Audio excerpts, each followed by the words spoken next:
One thing I want to appreciate about this day, and I just realized it, it's the first day where we're hiking out on our own and it's not cloudy. How about that? But let's make our way to the waterfall. Some hot tamales in my backpack. I'm going to eat to recharge.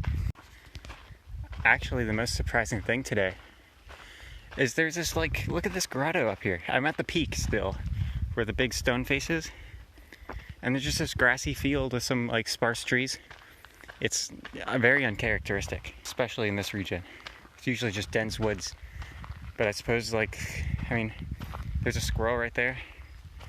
It's like we're kind of at the top of the temple in Shadow of the Colossus. That's what it feels like, honestly. Some squirrels chasing each other and playing. Oh man, what a great day. You know, I forgot to give Herman a moment to breathe. Hopefully you appreciate the view, you sack of shit. Herman's a piece of shit. Hey, there's a bunch of birds taking off right there. Hopefully I caught it. I have it tilt locked. Let me try to get it lower. Look at that view. Let's put Herman in it. Come here, Herm. Hermie.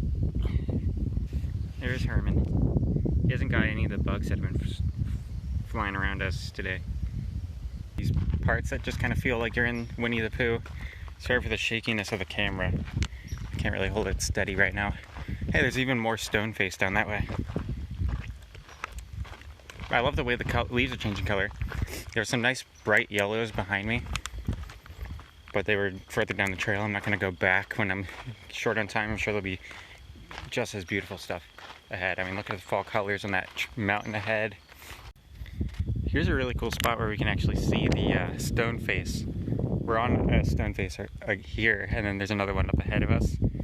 Let me see if I can get the lighting. There we go.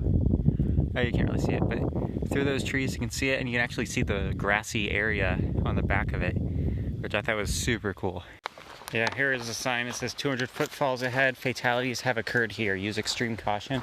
There's all these like side branching paths that I've seen, and I know not to take them because I have read online that it's pretty easy to slip and fall. I wouldn't risk it, especially not alone. But man, I wish Chloe were here.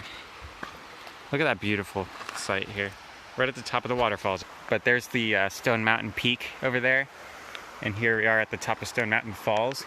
Most people come here during the summer, so we're coming here during the fall because, well, there's other places in the mountains that people go to in the fall, and those places are busy right now. There really is something about being here alone, and a spot that you know people go to, especially walking that like structured part of the trail there. But we're still along the side of this waterfall.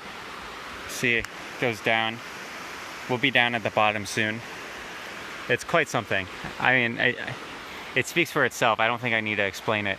From photographs I was looking at online, it really does not look this big.